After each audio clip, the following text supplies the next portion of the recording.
Hey guys, it's Matt from Foamy Car Care. Today we'll be showing you how to wash your car with Foamy Car Care. Step 1, we're going to clean our wheels. We're going to hit it with the wheel cleaner, the wheel brush and the wheel mitt.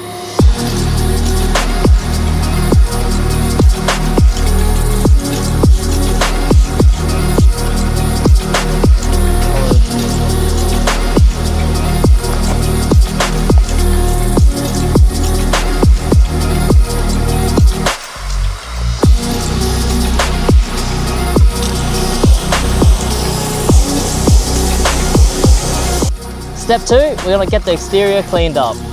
Put 100 ml of the snow foam car wash into the foam cannon with 900 ml of water.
Step 3, we're going to dry the car. This is the most important step in washing your car.